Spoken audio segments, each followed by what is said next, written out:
اللهم صل على سيدنا ومولانا محمد وعلى جی ناظرین و سامعین، پروگرام یاد الہی میں روزانہ عظیم ہستیوں کے تذکارے پاک کیے جاتے ہیں۔ کچھ ایسے موضوعات پر گفتگو ہوتی ہے جن سے آپ کو رہنمائی حاصل ہوتی ہے۔ آج تفسیر قرآن کے حوالے سے سورہ ابراہیم اور پھر اس کے بعد جو صورتیں ہیں جس میں سورۃ النحل بھی ہے، بنی اسرائیل بھی ہے، اس پر مختصر سی گفتگو ہوگی۔ سورہ ابراہیم سیدنا ابراہیم علیہ السلام کے نام نامی اس میں گرامی کی نسبت سے ہے، اور سیدنا ابراہیم علیہ السلام میرے آپ کے ہم سب کے آقا مولا صلی اللہ علیہ وآلہ وسلم کے جد امجد ہیں، جد الانبیاء یہ بھی آپ کا لقب ہے۔ اور پھر سیدنا ابراہیم علیہ السلام کے دو صاحبزادے، ایک سیدنا اسماعیل علیہ السلام جو بڑے صاحبزادے ہیں جن سے آقا کریم صلی اللہ علیہ وآلہ وسلم ہیں، دوسرے سیدنا اسحاق علیہ السلام جن سے سیدنا یعقوب علیہ السلام، سیدنا یوسف علیہ السلام، اور پھر اس طرح بنی اسرائیل اور اکثر انبیاء بنی اسرائیل جو ہیں وہ سیدنا اسحاق اور آگے جا کے وہ بھی سیدنا ابراہیم علیہ السلام کی اولاد میں سے ہیں۔ لیکن نبی آخر الزمان صلی اللہ علیہ وآلہ وسلم سیدنا اسماعیل بن سیدنا ابراہیم علیہ السلام ان کی اولاد پاک میں سے ہیں۔ یوں اکثر انبیاء بنی اسرائیل کے انبیاء کرام علیہ السلام جو ہیں وہ سیدنا اسحاق اور پھر سیدنا ابراہیم علیہ السلام ان ہستیوں ان کی اولاد پاک میں سے تھے، لیکن آخری نبی صلی اللہ علیہ وآلہ وسلم وہ سیدنا اسماعیل بن سیدنا ابراہیم علیہ السلام ان کی اولاد۔ اسی وجہ سے بنی اسرائیل، یہود، نصارہ، ان لوگوں نے آقا کریم صلی اللہ علیہ وآلہ وسلم کا، بالخصوص یہود نے انکار کیا کہ یہ آخری نبی وہ سمجھتے تھے کہ ہم میں یعنی بنی اسرائیل میں سے ہوں گے، اور اسرائیل جو ہے سیدنا یعقوب علیہ السلام کا لقب ہے، اس کا معنی ہے اللہ کا بندہ، اور سیدنا یعقوب علیہ السلام کے دادا جان ہیں سیدنا ابراہیم علیہ السلام۔ ادھر آقا کریم صلی اللہ علیہ وآلہ وسلم کے بھی جد امجد ہیں سیدنا ابراہیم علیہ السلام، تو وہ بنی اسرائیل یعنی سیدنا یعقوب علیہ السلام کے اولاد اور یہودی یہ سمجھتے تھے کہ آخری نبی صلی اللہ علیہ وآلہ وسلم وہ بنی اسحاق میں ہوں گے، بنی اسرائیل میں ہوں گے یعنی یعقوب علیہ السلام کے اولاد میں سے ہوں گے، لیکن وہ بنی اسماعیل میں سے ہوئے یعنی محمد مصطفیٰ صلی اللہ علیہ وآلہ وسلم۔ تو اس وجہ سے یہود نے آقا کریم صلی اللہ علیہ وآلہ وسلم کے ساتھ بغض رکھا اور حسد اور یہ معاملہ رکھا کہ چونکہ یہ بنی اسماعیل میں سے ہیں اس لیے ہم انہیں تسلیم نہیں کریں گے، اگر یہ بنی اسحاق میں سے، بنی اسرائیل یعنی بنی یعقوب میں سے ہوتے تو پھر ہم انہیں ان کے نبوت اور رسالت پر ایمان لاتے۔ بہرحال اللہ رب العزت نے اس قرآن مجید فرقان حمید کی سورہ ابراہیم میں فرمایا، آغاز میں الف لام را کتاب انزلناہ الیک لتخرج الناس من الظلمات الی النور باذن ربہم الی صراط العزیز الحمید۔ فرمایا الف لام را، حروف مقطعات میں سے اللہ و رسولہ اعلم، اللہ اور اس کے رسول صلی اللہ علیہ وسلم ہی اس کے معانی بہتر جانتے ہیں۔ فرمایا یہ ایک کتاب ہے جو ہم نے اے نبی صلی اللہ علیہ وسلم آپ کی طرف نازل کی ہے تاکہ آپ لوگوں کو ان کے رب کے حکم سے باذن ربہم، ان کے رب کے حکم سے اندھیرے سے اجالوں کی طرف اور اللہ کے اس راستے کی طرف نکالیں جو عزت والا ہے اور اللہ رب العزت جو ہے خوبیوں والا ہے۔ یعنی اللہ فرما رہا ہے کہ یہ کتاب ہم نے اے نبی صلی اللہ علیہ وسلم آپ پر نازل فرمائی، آپ اپنے رب کے حکم سے اور ان لوگوں کے رب کے حکم سے ان لوگوں کو اندھیروں سے اجالے کی طرف لاتے ہیں، تاریکی سے روشنی کی طرف لاتے ہیں، ظلمات سے نور کی طرف لاتے ہیں، یعنی ہدایت جو ہے وَإِنَّكَ لَتَهْدِي إِلَىٰ صِرَاطٍ مستقیم۔ اللہ فرماتا بے شک ہے حبیب صلی اللہ علیہ وآلہ وسلم آپ ضرور بھی ضرور صراط مستقیم کی طرف ہدایت عطا فرماتے ہیں، یعنی لوگوں کو ہدایت کا نور آپ کے ذریعے سے ملتا ہے۔ ہمیں اسلام ملا، ہمیں اللہ کے پیارے حبیب صلی اللہ علیہ وآلہ وسلم کے وسیلے سے ملا، قرآن ملا اللہ کے وسیلے سے ملا، ماہ رمضان ملا اللہ کے پیارے حبیب صلی اللہ علیہ وآلہ وسلم کے وسیلے سے ملا، قرآن بھی اللہ کے حبیب صلی اللہ علیہ وآلہ وسلم کے وسیلے سے ملا۔ تو یہی یہاں پر بھی اسی وسیلے کا ذکر ہے۔ اللہ فرماتا ہے کہ میرے حبیب صلی اللہ علیہ وسلم کی تو شان یہ ہے کہ یہ ظلمت یعنی کفر کے اندھیروں سے نکال کر لوگوں کو اسلام اور اسلام کی روشنی، اسلام کے نور کی طرف لے آتے ہیں۔ صرف ضرورت یہ ہے کہ وہ خاص طور پر اس اسلام کے نور کو قبول کرتا ہے، اس کے دل میں یہ نور داخل ہوتا ہے، جو خود بھی اس کی طلب رکھتا ہے، جو نبی رحمت صلی اللہ علیہ وآلہ وسلم سے محبت رکھتا ہے۔ اور ایسے بندے کے دل میں کبھی بھی اسلام کا نور داخل نہیں ہو سکتا جو نبی رحمت صلی اللہ علیہ وآلہ وسلم کا بغض دل میں رکھتا ہو، معاذ اللہ ثم معاذ اللہ نبی رحمت صلی اللہ علیہ وآلہ وسلم کی تنقیص کرتا ہو، جیسے ابھی بھی دنیا میں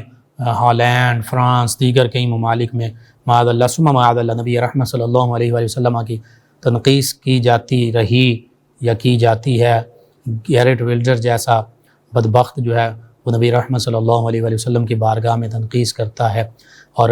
اس سے پہلے بھی پچھلے دنوں جو آگ میں جل کر روڈ کے اوپر مر گیا اور جہنم واصل ہو گیا، جس نے نبی کریم صلی اللہ علیہ وآلہ وسلم کی بارگاہ میں توہین کی تھی۔ تو یہ اللہ تعالیٰ فرماتا ہے انا کفیناک من المستہزئین، اے میرے حبیب صلی اللہ علیہ وآلہ وسلم بے شک جو آپ سے استہزاء کرتے ہیں، آپ کی شان میں گستاخی کرتے ہیں، اللہ فرماتا ہے ہم ان کے لیے کافی ہیں۔ تو جس کے لیے اللہ رب العزت جن ہستی کی، اور واللہ یعصمک من الناس، اللہ فرماتا ہے پیارے حبیب صلی اللہ علیہ وسلم ان لوگوں سے آپ کی عصمت کی حفاظت اللہ کے ذمہ کرم پر ہے۔ تو اللہ رب العزت نے بھی اپنے ذمہ کرم پر یہ معاملہ لیا ہے، جو آقا کریم صلی اللہ علیہ وآلہ وسلم کی بارگاہ میں تنقیص کرتے ہیں، توہین کرتے ہیں، گستاخی کرتے ہیں، پھر ان اللہ علی کل شیء قدیر، اللہ رب العزت تو ہر چیز پر قادر ہے، وہ پھر ان لوگوں کو اس دنیا میں ہی ان کا برا انجام دکھا دیتا ہے اور دنیا کے سامنے بھی وہ آ جاتا ہے۔ بہرحال یہ نبی کریم صلی اللہ علیہ وآلہ وسلم کی شان میں تنقیص یہ ایسا معاملہ ہے، دیکھیے مسلمان اور اسلام دین امن و سلامتی ہے، اس میں کوئی شک نہیں ہے، لیکن اس کا یہ معنی نہیں ہے کہ کوئی مسلمانوں پر چڑھ دوڑے اور مسلمانوں کو شہید کرنے لگ پڑے، مسلمانوں کے بچوں، عورتوں کو، معصوموں کو، یعنی چھوٹے بچوں کو، بوڑھوں کو، اور جن کے پاس اسلحہ ہی نہیں، نہتے لوگ، ان پر حملہ آور ہو جائے اور مسلمان کہے نہیں جی ہم تو اب امن اور سلامتی کا ہمارا دین جو ہے درس دیتا ہے۔ وہ امن اور سلامتی ان لوگوں کے لیے جو امن اور سلامتی چاہتے ہیں، جو امن اور سلامتی نہیں چاہتے اور جو یوں مسلمانوں کے ساتھ ظلم و ستم کرتے ہیں، اور بالخصوص جان کائنات آقا کریم صلی اللہ علیہ وآلہ وسلم کی شان اقدس میں تنقیص کرتے ہیں۔ پھر سیدنا امام مالک رضی اللہ عنہ نے فرمایا تھا کہ اگر نبی رحمت صلی اللہ علیہ وآلہ وسلم کی معاذ اللہ کوئی گستاخی کرے تو پھر وہ گستاخ نہیں رہنا چاہیے، یا پھر امت مسلمہ نہیں رہنی چاہیے، وہ امت مر جائے جو اپنے نبی صلی اللہ علیہ وآلہ وسلم کی محبت اور ان کے لیے کھڑا نہیں ہو سکتی۔ لا یؤمن احدکم حتی اکون احب الیہ من والدہ وولدہ والناس اجمعین، یہی تو آقا کریم صلی اللہ علیہ وآلہ وسلم کا فرمان ہے کہ تم میں سے کوئی مومن ہو ہی نہیں سکتا جب تک وہ اپنی اولاد، اپنے والدین، حتیٰ کہ تمام انسانیت، تمام دنیا، تمام لوگوں سے بڑھ کر مجھ سے محبت نہ فرمائے۔ اللہ کے پیارے حبیب صلی اللہ علیہ وآلہ وسلم کی محبت، محمد کی محبت دین حق کی شرط اول ہے، ہو اگر اسی میں خامی تو سب کچھ نامکمل ہے۔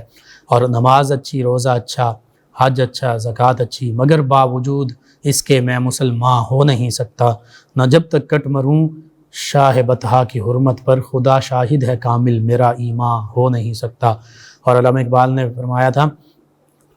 کہ محمد سے وفات ہونے صلی اللہ علیہ وسلم تو ہم تیرے ہیں، یہ جہاں چیز ہے کیا لوح و قلم تیرے ہیں۔ بہرحال ہر چیز برداشت ہو سکتی ہے، لیکن نبی رحمت صلی اللہ علیہ وآلہ وسلم کی شان میں تنقیص یہ ناقابل برداشت ہے ایک بندہ مومن کے لیے، ایک مسلمان کے لیے۔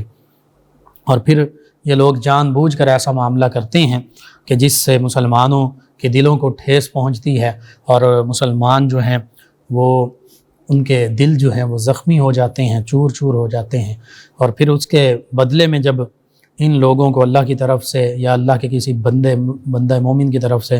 سزا ملتی ہے تو پھر اور زیادہ یہ واویلا مچاتے ہیں، جو کہ دنیا میں سو کالڈ ہیومن رائٹس کے علم بردار بھی بنے ہوئے ہیں، حالانکہ انسانی حقوق کا سب سے بڑا چارٹر جو ہے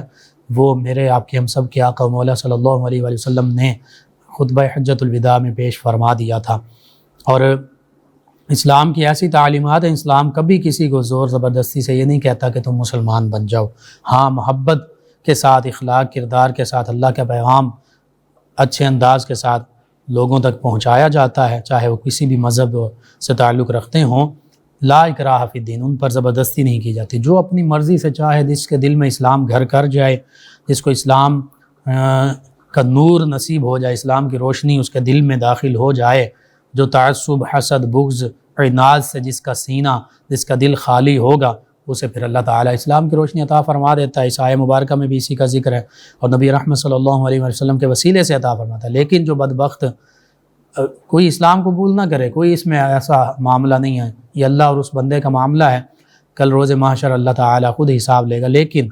اگر کوئی بھی، حتیٰ کہ اگر کوئی مسلمان معاذ اللہ ثم معاذ اللہ اپنے آپ کو مسلمان کہتا ہو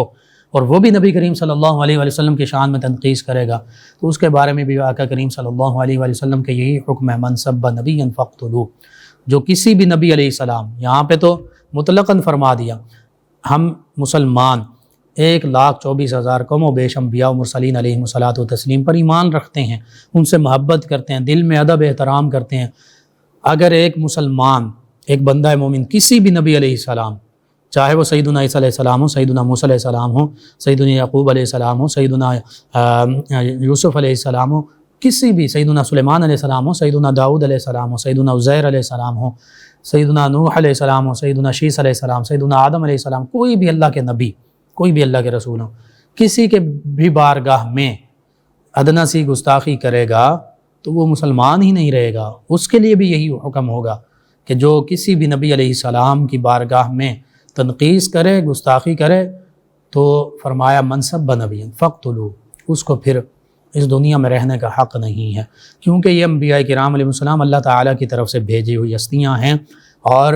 یہ پاکیزہ ہستیاں ہیں، کامل مکمل اکمل ہستیاں ہیں، معصوم عن الخطا ہیں، اور ان سے تو اللہ رب العزت نے ان کو معصوم عن الخطا پیدا فرمایا ہے، یعنی ان کی طرف گناہ کا تصور بھی نہیں کیا جا سکتا، کسی برائی کا، کسی غلط چیز کا تصور بھی نہیں کیا جا سکتا۔ تو جو ان کے بارے میں، ان کی شان پر میں تنقیص کرتا ہے، حقیقت میں اللہ تعالیٰ کی ذات پر انگلی اٹھا رہا ہوتا ہے، وہ اللہ تعالیٰ کی بارگاہ میں حقیقت میں وہ تنقیص کر رہا ہوتا ہے کہ اللہ رب العزت کے یہ برگزیدہ بندے جو تمام انسانیت کے لیے محبت کا پیغام، توحید و رسالت کا پیغام لے کر آئے، تو ان میں سے کسی ایک ہستی کی بھی تنقیص، یہ اسلام فرماتا ہے کہ اگر کوئی مومن اپنے آپ کو مسلمان کہتا ہے وہ بھی کرے تو اس کے لیے بھی یہی سزا ہے، فاقتلوہ، اس کو قتل کر دیا جائے۔ تو اس میں کوئی اپنے پرائے کا بھی کوئی تصور نہیں ہے کہ مسلم کرے گا تو اسے معاف کر دیا جائے گا، غیر مسلم کرے گا تو اسے سزا دی جائے گی، نہیں، مسلم ہو غیر مسلم ہو دونوں کے لیے یہی معاملہ ہے۔ اور نبی رحمت صلی اللہ علیہ وسلم کہ فرامین مبارکہ، حدیث مبارکہ، سیرت مبارکہ میں باقاعدہ موجود ہے، سیدنا علی المرتضیٰ کرم اللہ وجہ الکریم، سیدنا خالد بن ولید رضی اللہ عنہ، حتیٰ کہ ایک نابینا صحابی اور دیگر صحابہ کرام علیہ رضوان نے بعض اوقات خود اور بعض اوقات نبی رحمت صلی اللہ علیہ وسلم کے حکم پر ایسے لوگوں کو واصل جہنم فرمایا۔ تو یہ نبی کریم صلی اللہ علیہ وسلم تو تمام انبیاء و مرسلین علیہم الصلاۃ و تسلیم کے سردار ہیں، جان کائنات ہیں۔ آپ اس مکان، یعنی مکان سے مراد یہ ظاہری جو کائنات ہے، اور لا مکان کی بلندیوں پر جب تشریف لے گئے تو اس کائنات کا نظام رک گیا، وقت تھم گیا، وقت کی رکابیں تھم گئیں، یعنی آقا کریم صلی اللہ علیہ وسلم لا مکان کی بلندیوں پر شب معراج جب تشریف لے گئے تو وقت ہی تھم گیا، وقت کی قدر و قیمت ہی ختم ہو گئی۔ تو آقا کریم صلی اللہ علیہ وسلم کی ذات بابرکات تو وہ ہے، حدیث مبارکہ میں موجود ہے، حدیث قدسی میں، کہ اللہ رب العزت نے اس کا مفہوم میں عرض کر دیتا ہوں، طویل حدیث مبارکہ۔ اللہ رب العزت کے فرمان کے مطابق اللہ فرماتا ہے کہ میں تو ایک چھپا ہوا خزانہ تھا، میں نے چاہا کہ میں پہچانا جاؤں تو میں، اے حبیب صلی اللہ علیہ وسلم، میں نے آپ کو تخلیق فرمایا۔ اور نبی رحمت صلی اللہ علیہ وسلم کو یہ بھی حدیث مبارکہ، مصنف عبد الرزاق جو امام بخاری علیہ رحمہ کے بھی استاد ہیں، ان کی کتاب حدیث میں یہ حدیث مبارکہ موجود کہ اے نبی صلی اللہ علیہ وسلم، میں نے آپ کو اپنے نور سے پیدا فرمایا، اور پھر نبی رحمت صلی اللہ علیہ وسلم کے نور سے لوح و قلم، عرش، کرسی، کائنات، زمین و آسمان یہ تخلیق فرمائے گئے، یعنی جان ہے جہان کی، جان ہے تو جہان ہے۔ نبی کریم صلی اللہ علیہ وسلم کی ذات بابرکات سے یہ ساری کائنات تخلیق فرمائی گئی، چاہے کوئی مسلم ہے، غیر مسلم ہے،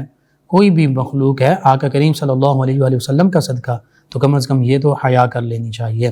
کہ جن ہستی کے وسیلے سے ہم اس دنیا میں آئے ان کے بارے میں ہم کیا کہہ رہے ہیں۔ عقل ہوتی نہ خدا سے لڑائی لیتے، یہ گھٹائیں اسے منظور بڑھانا تیرا، وَرَفَعْنَا لَكَ ذِكْرَكَ، اللہ رب العزت فرماتا ہے عقل نہیں ہے تو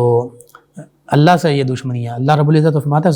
حدیث قدسی میں صحیح بخاری میں، من عاد علی ولیا فقد آذنتہ بالحرب، فرمایا جو میرے کسی ایک بھی دوست کے ساتھ، میرے کسی ایک ولی کے ساتھ عداوت رکھے گا، دشمنی رکھے گا، بغض اور کینہ رکھے گا،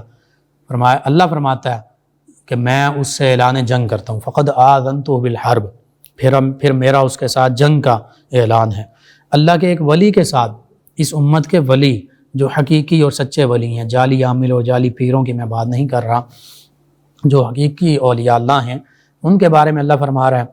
کہ جو ان سے دشمنی رکھے گا، میرے ایک ولی سے بھی دشمنی رکھے گا، میں اس کے ساتھ جنگ کا اعلان کرتا ہوں۔ تو پھر خلق سے اولیاء، اولیاء سے رسول، اور رسولوں سے اعلیٰ ہمارا نبی صلی اللہ علیہ وآلہ وسلم کہ عام مخلوق، پھر ان میں اللہ کے نیک بندے اولیاء اللہ، پھر انبیاء و مرسلین، اور پھر رسول اعظام، اور ان رسولوں سے بھی اعلیٰ ہمارا نبی صلی اللہ علیہ وآلہ وسلم۔ بعد از خدا بزرگ توئی، قصہ مختصر، حقیقت تو یہ ہے کہ نبی کریم صلی اللہ علیہ وآلہ وسلم اس کائنات میں بعد از خدا، کیونکہ اللہ رب العزت تو خالق ہے، مسجود ہے، معبود ہے، باقی ساری کائنات مخلوق ہے، ساجد ہے، عابد ہے، تو ساری کائنات میں اللہ رب العزت کی کائنات میں اللہ کے بعد سب سے افضل و اعلیٰ، برتر و بالا میرے آپ کے ہم سب کے آقا و مولا صلی اللہ علیہ وآلہ وسلم ہیں۔ تو میں نے عرض کر دیا یہ حقیقت ہے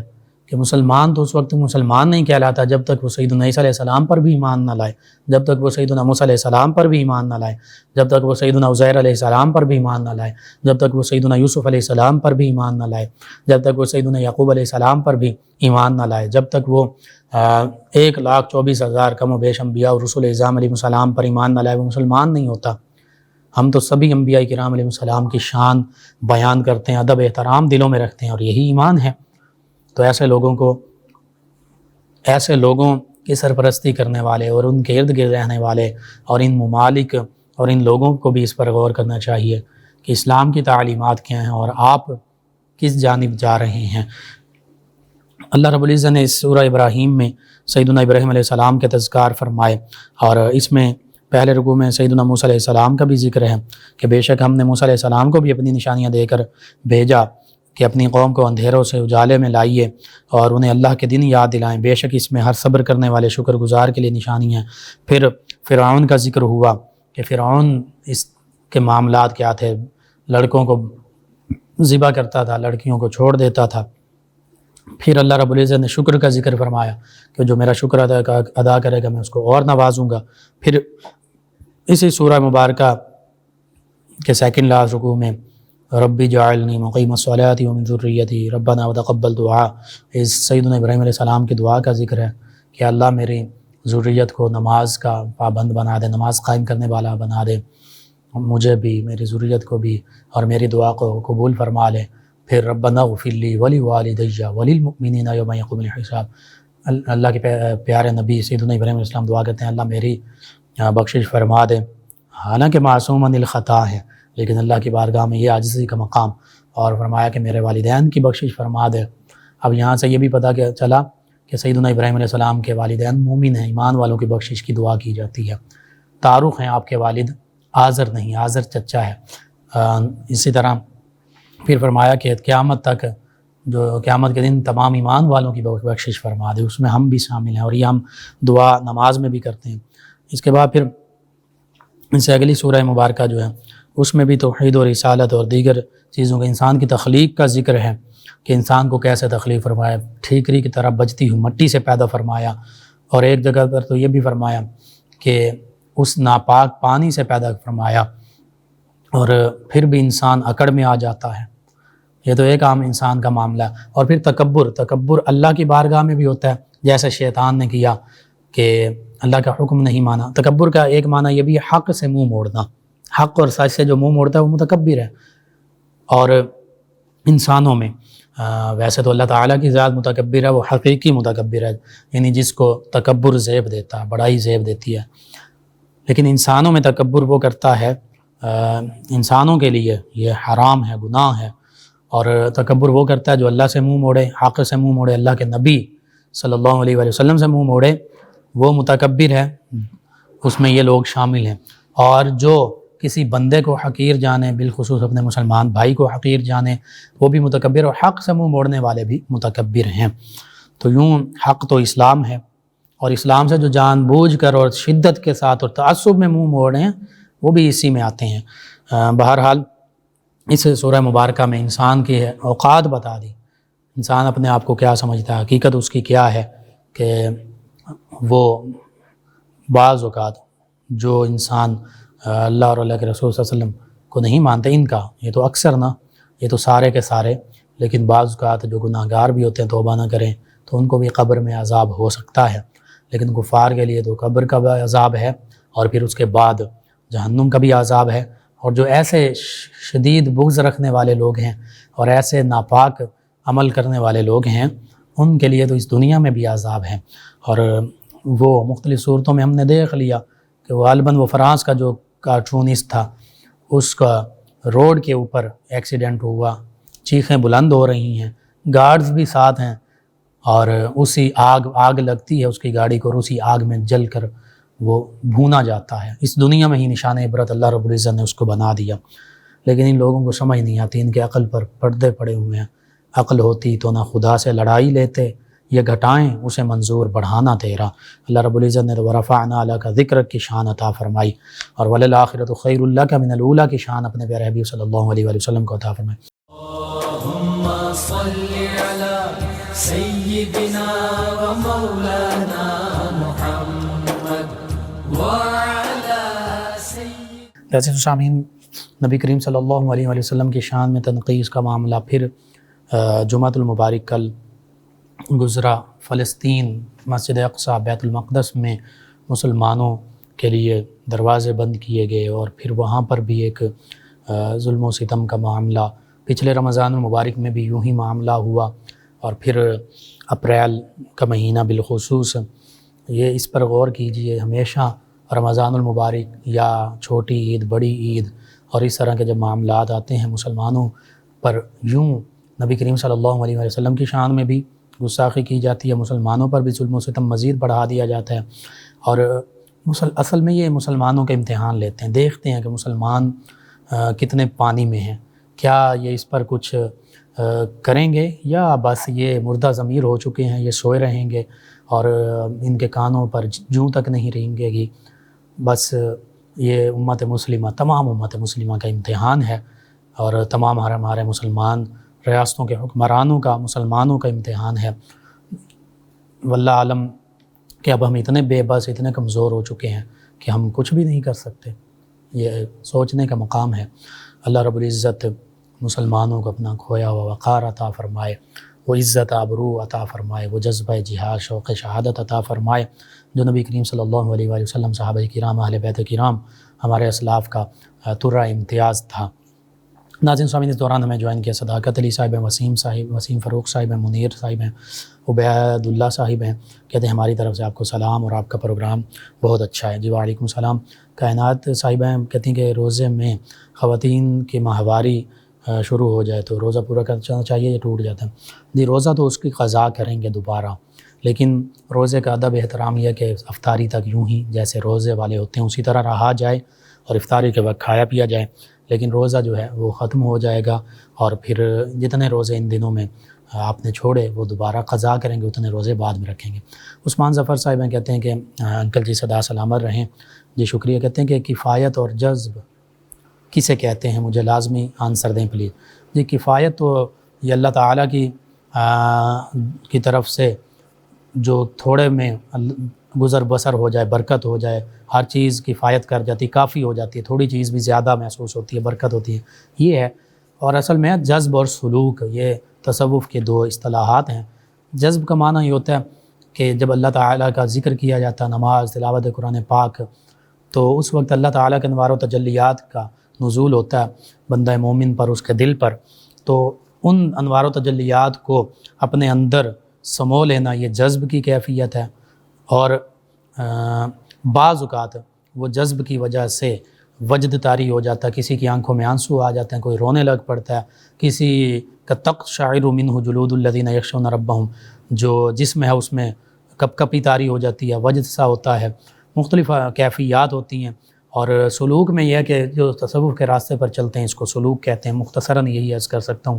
کبھی ڈیٹیل میں انشاءاللہ عرض کروں گا. عبدالعزیز صاحب انہوں نے جوائن کیا. سیدہ مریم سلام اللہ علیہ, ان کی والدہ کا نام پوچھا جی, اب بھی میرے ذہن میں نہیں ہے, انشاءاللہ میں دیکھ کے آپ کو بتا دوں گا. قمر رحمان صاحب فیصل آباد سے, انہوں نے جوائن کیا, پسند کیا, آپ کا شکریہ.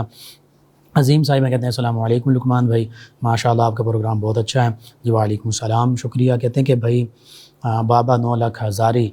ان کے بارے میں بتائیں پلیز. پہلے بھی میسج کیا تھا, اللہ تعالیٰ آپ کو جزائے خیر عطا فرمائے. جی جتنا میرے ناقص علم میں ہے, غالباً یہ شاہ کوٹ کی طرف ہیں غالباً, اور اللہ کے ولی گزرے ہیں. تو اولیاء اللہ کا یہ طریقہ ہے کہ وہ اللہ کا ذکر کرتے ہیں, اللہ کی یاد میں محو رہتے ہیں. انہیں دنیا کو کوئی لالچ نہیں ہوتا, اللہ کی محبت میں ہر عمل کرتے ہیں, اللہ کی مخلوق سے محبت کرتے ہیں, نبی رحمت صلی اللہ علیہ وسلم کی محبت لوگوں کے دلوں میں ڈالتے ہیں, اور شریعت کے پیروکار ہوتے ہیں, شریعت کے پابند ہوتے ہیں. ناظرین سامعین آپ کا شکریہ, آپ ہمیں جوائن کرتے ہیں. پروگرام یاد الہی ختم ہو جاتا ہے. نبیلہ صاحبہ نے بھی ہمیں جوائن کیا, ہارٹ کے مریض ہیں, تو آپ سحری اور افطاری کے وقت میڈیسن لے لیں, روزہ رکھیں. اگر بہت زیادہ مسئلہ آپ کے ڈاکٹر کہتے ہیں کہ روزہ نہ رکھیں تو پھر روزے چھوڑ دیں, رخصت ہے. بعد میں سردیوں کے روزے رکھ لیں, جب صحت اچھی ہو جائے اس وقت رکھ لیں. آپ تمام لسنر کا شکریہ. ناظرین سامعین پروگرام یاد الہی کا وقت ختم ہو جاتا ہے. انشاءاللہ کل صبح دوبارہ آپ سے ملاقات ہوگی پروگرام یاد الہی میں. اپنے میزبان محمد لقمان رضا اور ہماری ٹیم کو اجازت دیجیے. اللہ نگہبان. اللهم صل على سيدنا ومولانا